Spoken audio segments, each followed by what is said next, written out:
Olá, amigos do canal Geomasa, como é que vocês estão? Tudo bem? Tudo tranquilos? Meus amigos, nós viemos para mais uma edição do seu Jornal do Masa, edição especial Ciências, para tanto nós vamos utilizar pela segunda vez depois da reportagem, entrevista com Gabriel Com, a revista Pesquisa FAPESP de dezembro de 2021, edição de número 310. E é claro que nós não deixaríamos de prestigiar a análise bem mais completa e séria que a revista vai fazer da missão do James Webb. É claro que a notícia está no setor astrofísica com o título O Maior Telescópio Espacial. A foto, na verdade, é uma ilustração do James Webb com o seguinte título: Representação artística do James Webb, que ficará em órbita solar a 1,5 milhão de quilômetros da Terra, uma distância quase 4 vezes maior do que a da Lua. Portanto, só por isso é uma missão inaudita. O Observatório James Webb deverá ser lançado no fim de dezembro. Foi, aliás, no dia de Natal. Astrônomos brasileiros vão liderar 2 projetos de observação e participar de outros 9. A reportagem foi feita pelo Marcos Pivetta. Na semana do Natal, um foguete Ariane 5 deve deixar a base de lançamentos de Kourou, na Guiana Francesa, carregando o maior, mais caro e mais potente instrumento lançado aos céus para vasculhar o universo. Telescópio espacial James Webb, da JWST, na abreviatura em inglês, James Webb Spatial Telescope, considerado por muitos o sucessor do telescópio espacial Hubble. O observatório ficará em órbita solar, como se fosse mais um planeta de nosso sistema, a 1,5 milhão de quilômetros de distância da Terra. Sua vida útil prevista é de 5 a 10 anos e seu custo, até o lançamento, alcançou cerca de 10 bilhões de dólares. 3 vezes mais do que o valor inicial do Hubble, bancados quase integralmente pela Agência Espacial Norte-Americana, a NASA.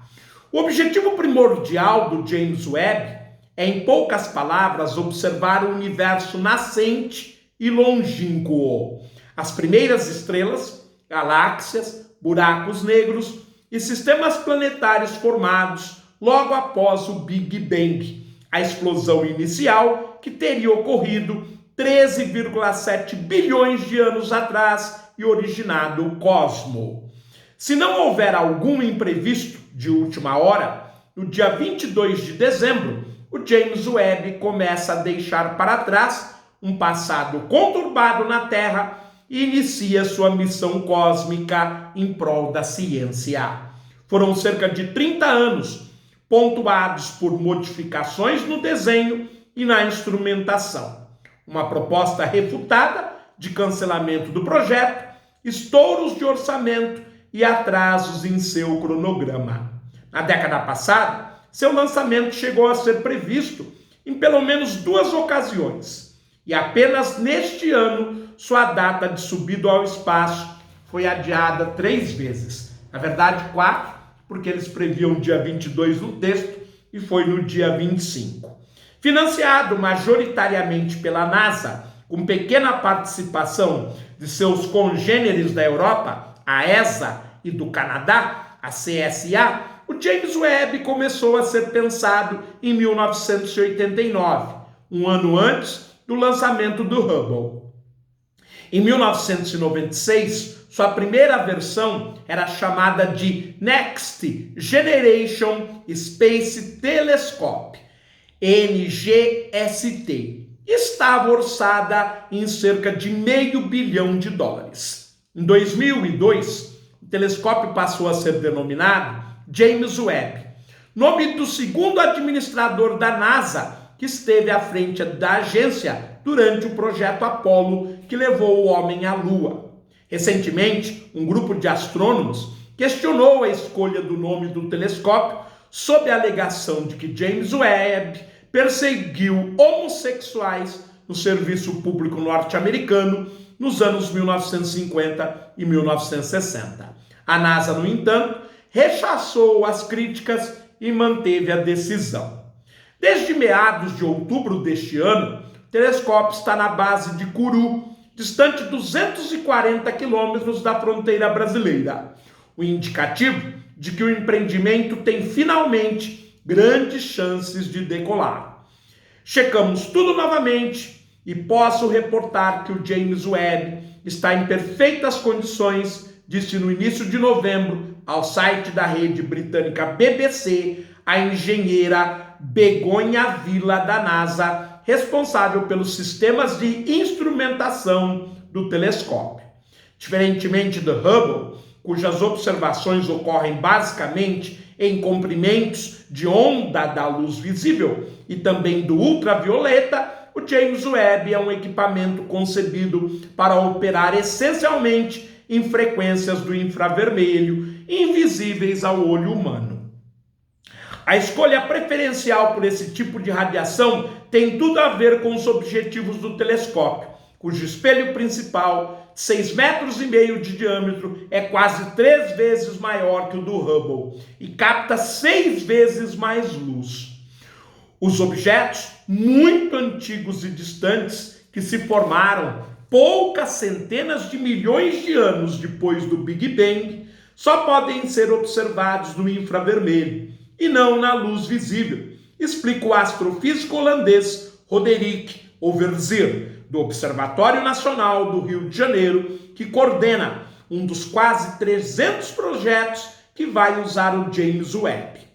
O grupo de Overzier estudará a evolução da mais antiga radiogaláxia conhecida, a TGSS J1530 mais 1049, de 12,5 bilhões de anos, e uma um pouco mais nova, de 10 bilhões de anos. Essas galáxias são ativas e têm um buraco negro em seu centro, diz a astrofísica Catarina Aidar, aluna de doutorado do Instituto de Astronomia, Geofísica e Ciências Atmosféricas da Universidade de São Paulo, o IAG-USP, que faz parte da equipe do astrofísico do Observatório Nacional. O James Webb deverá ser capaz de ver objetos entre 10 e 100 vezes menos luminosos para um observador situado na Terra do que os flagrados pelo Hubble. Em sua resolução máxima, poderia obter uma imagem nítida de um corpo celeste do tamanho de uma bola de futebol a uma distância de 550 quilômetros. É uma resolução realmente impressionante. James Webb foi projetado para ser capaz de gerar dados sobre objetos formados entre 100 e 200 milhões de anos depois do Big Bang. Uma fase da história cósmica inacessível aos instrumentos atuais de observação. Para mim, o mais correto é considerar o James Webb o sucessor do telescópio Spitzer e não do Hubble, comentou o astrofísico Rogemar Riffel, da Universidade Federal de Santa Maria, a UFSM, no interior do Rio Grande do Sul, que coordena um projeto que vai usar os instrumentos do novo telescópio da NASA para observar ventos de hidrogênio molecular, o H2, no entorno de buracos negros em galáxias relativamente próximas.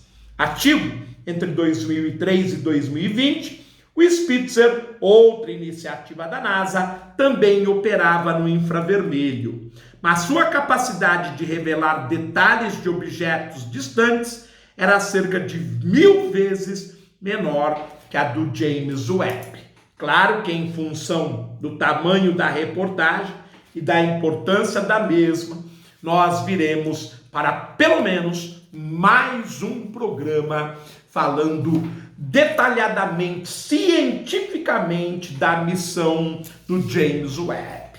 Um grande abraço, eu espero vê-los oportunamente em uma nova edição do seu Jornal do NASA. Até lá! Tchau, pessoal! Fiquem bem!